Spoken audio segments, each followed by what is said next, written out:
बिस्मिल्लाहिर्रहमानिर्रहीम। क्या हाल है दोस्तों? ठीक ठाक हो? उम्मीद करना कि अल्लाह ताला दे फजलो करम दे नाल सारे दोस्त ठीक होवोगे। दोस्तों, मेरे चैनल को सब्सक्राइब नहीं किया तो सब्सक्राइब कर लो और बैल आइकन दबा लो ताकि मेरी आने वाली हर वीडियो ਤੁਹਾਡੇ तक पहुँच सके। दोस्तों, अज गल करांगे ਅਸੀਂ ਆ ਜਿਹੜਾ ਕਿਸੇ ਬੰਦੇ ਦੇ ਮੁਤਲਕ ਆਪਣੀ ਰਾਏ ਕਾਇਮ ਕਰ ਲੈਂਦੇ ਹਾਂ, ਕਿਸੇ ਦੇ ਮੁਤਲਕ ਕੋਈ ਐਸਟੀਮੇਟ ਕਰ ਲੈਂਦੇ ਹਾਂ, ਓਵਰ ਐਸਟੀਮੇਟ ਕਰ ਲੈਂਦੇ ਹਾਂ ਕਿਸੇ ਬੰਦੇ ਨੂੰ ਜਾਂ ਅੰਡਰ ਐਸਟੀਮੇਟ ਕਰ ਲੈਂਦੇ ਹਾਂ। मतलब किसी बंदे के मुतलक असी कोई जजमेंट कायम कर लें, कोई राय कायम करने तो बाद कोई भी अपनी गल किसी के मुतलक कर दें बगैर सोचे समझे। ये थोड़ी जी गल ये करा कि अगर असी थोड़ी जी गौर कर लीए, थोड़ा जहा टाइम दे लीए, थोड़ा जहा सबर कर लीए तो जो असी ज़ाहरी हालत वेखण डे होंगे एक्चुअली गल वो नहीं होंगी। दोस्तों, एक पढ़िया लिखिया बंदा सी, स्टोरी राइटर कह लो, उन्होंने मुसन्नफ कह लो या कोई लिखारी कह लो। वो जा रहा सी एक रस्ते के उत्ते, तो रस्ते जांदे जांदे वो थक जाता है तो रस्ते तो हट के थोड़ा जहा दरख्त खलोता, वो जाके उस दरख्त के थले बैठ जाता है कि थोड़ी देर मैं आराम कर लेना। इतनी देर में एक बंदा रस्ते तो गुजरता जा रहा तो वह वेंदा कि बंदा कोई दरख्त के थले बैठा हो, इस बंदे के कोल चल के आता है, इनू हाल हवाल पुछदा है तो नाल ही कहता कि मैं तुहाडे लई कितों पानी लैके आना।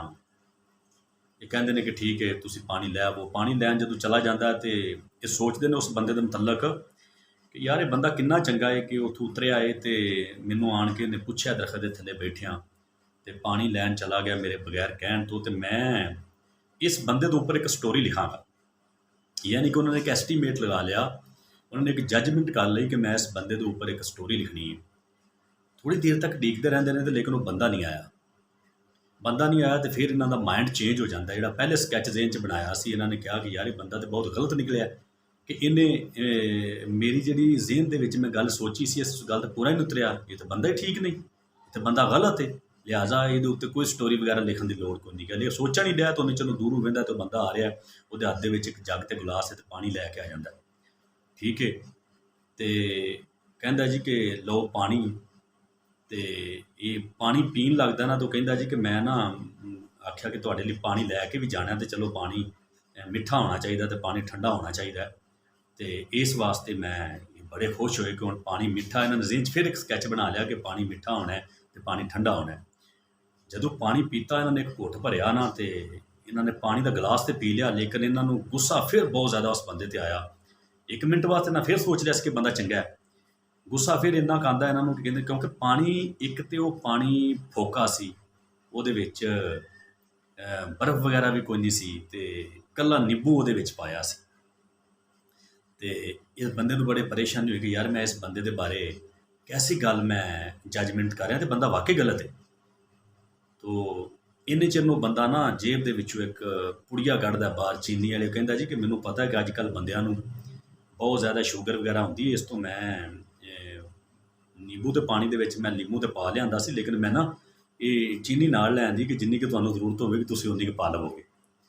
बंदा फिर परेशान हो गया, सोचदा यार कि बंदा तो वाकई तो नहीं चंगा है। तो मैं इस दे मुतलक बिल्कुल स्टोरी लिखांगा। पानी पींदा है, खैर पानी पी के उठ के चला जाता है, तो उस दे मुतलक वो स्टोरी भी फिर लिखदा है सारी दी सारी जिहड़ा वाकया तुहानूं मैं सुणाया। तो गल ये भी असल कि असी किसी बंदे के मुतलक कोई भी चीज़ वेख के अपने आप नूं असी बहुत बड़े उत्थे जज बन के मुनसफ बन के अपने आप का फैसला असी अपने आप को सुना लें। जबकि चीज़ ऐसी होंदी है कि थोड़ा जिहा असी सबर कर लीए तो जो असी ज़ाहरी हालत दुनिया ते वेख रहे हुंदे आ ना, एक्चुअली चीज़ वो नहीं होंदी। बहुत ज़्यादा मामला जिहड़े ने खराब होने तो बच जाण अगर असी थोड़े जिहा अपने आप नूं उसके उपर असी गौर कर लीए, थोड़ा जिहा असी उत्ते टाइम दे लीए, थोड़ा जिहा असी उत्ते सबर कर लीए और थोड़ी देर लिए असी रुक जाइए। असी डायरैक्ट जज ही ना बन जाइए कि अपना फैसला सुना दईए, अपने आप को फैसला सुना देना कि बंदा इंज दा बंदा। किसी के मुतलक भी इस तरह इतनी जल्दी अपनी राय कायम ना करिया करो, क्योंकि जो साड़ियाँ अखां ज़ाहरी हालत वेख रही होंदियां ने बसा औकात वो चीज़ नहीं उवें होंदी, ठीक है ना। कोई बंदा चंगा होंदा असीं उहनूं बुरा एस्टीमेट कर लैंदे आ, कोई बंदा बुरा होंदा असीं उहनूं चंगा एस्टीमेट कर लैंदे आ, जिहदी वजह तो साडे रिश्ते टुट जांदे ने, साडे नुकसानात हो जांदे ने, बहुत ज़्यादा प्यारे लोग जिहड़े साडे तो दूर हो जांदे ने गलत फहमियां की वजह तो। क्योंकि अगर तुहाडे हत्थां दे नाखन वधदे ने तो फिर तुसीं नाखन कट्टो, कदे भी किसी ने अज तक अपनी उंगलियां नहीं कट्टियां। ਇਸ ਵਾਸਤੇ ਅਗਰ ਗਲਤਫਹਿਮੀ ਵੱਧ ਜਾਂਦੀ ਹੈ ਤੇ ਗਲਤਫਹਿਮੀ ਨੂੰ ਬਹਿ ਕੇ ਦੂਰ ਕਰਿਆ ਕਰੋ, ਗਲਤਫਹਿਮੀ ਦਾ ਸੋਲੂਸ਼ਨ ਕੱਢਿਆ ਕਰੋ, ਨਾ ਕਿ ਰਿਸ਼ਤੇ ਤੋੜਿਆ ਕਰੋ, ਨਾ ਹੀ ਆਪਣੇ ਰਿਸ਼ਤਿਆਂ ਦੇ ਮੁਤਲਕ ਗਲਤ ਐਸਟੀਮੇਟ ਕਰਿਆ ਕਰੋ, ਆਪਣੀ ਜੱਜਮੈਂਟ ਕਿਸੇ ਦੇ ਮੁਤਲਕ ਗਲਤ ਕਾਇਮ ਨਾ ਕਰਿਆ ਕਰੋ। ਆਪਣੇ ਭੈਣ ਭਾਈਆਂ ਦੇ ਮੁਤਲਕ, ਆਪਣੇ ਬੀਵੀ ਬੱਚਿਆਂ ਦੇ ਮੁਤਲਕ, ਆਪਣੇ ਦੋਸਤ ਅਹਬਾਬ ਦੇ ਮੁਤਲਕ, ਆਪਣੀ ਕਮਿਊਨਿਟੀ 'ਚ ਰਹਿੰਦਿਆਂ ਹੋਇਆਂ ਕਿਸੇ ਦੇ ਮੁਤਲਕ ਗਲਤ ਜੱਜਮੈਂਟ ਨਾ ਕਰਿਆ ਕਰੋ, ਕਿਉਂਕਿ ਜੋ ਅਸੀਂ ਜ਼ਾਹਰੀ ਹਾਲਤ 'ਚ ਵੇਖ ਰਹੇ ਹੁੰਦੇ ਹਾਂ ਐਕਚੁਅਲੀ ਉਹ ਹੁੰਦਾ ਨਹੀਂ। ਠੀਕ ਹੈ, ਅੱਲਾਹ ਤਾਲਾ ਸਾਨੂੰ ਇੱਕ ਦੂਜੇ ਦੇ ਨਾਲ ਅੱਛਾ ਟਰੀਟ ਕਰਨ ਦੀ ਤੌਫੀਕ ਦੇਵੇ। ਅੱਲਾਹ ਤਾਲਾ ਸਾਨੂੰ ਆਪਸ ਦੇ ਵਿੱਚ ਮਿਲ ਬਾਂਟ ਕੇ ਰਹਿਣ ਦੀ ਤੌਫੀਕ ਦੇ। ਅੱਲਾਹ ਤਾਲਾ ਸਾਨੂੰ ਆਪਸ 'ਚ ਮਿਲ ਕੇ ਬੈਠਣ ਦੀ ਤੌਫੀਕ ਦੇ। ਅੱਲਾਹ ਪਾਕ ਸਾਨੂੰ ਇੱਕ ਦੂਜੇ ਦੇ ਕੰਮ ਆਉਣ ਦੀ ਤੌਫੀਕ ਦੇ। ਅੱਲਾਹ ਪਾਕ ਨਬੀ ਕਰੀਮ ਸੱਲੱਲਾਹੁ ਅਲੈहि ਵਸੱਲਮ ਦੇ ਸਦਕੇ, ਅੱਲਾਹ ਪਾਕ ਪੰਜ ਦਿਨ ਪਾਕ ਦੇ ਸਦਕੇ ਤੁਹਾਡਾ ਮੇਰਾ हामी और नासर हो आपका भाई असगर अली वरिया।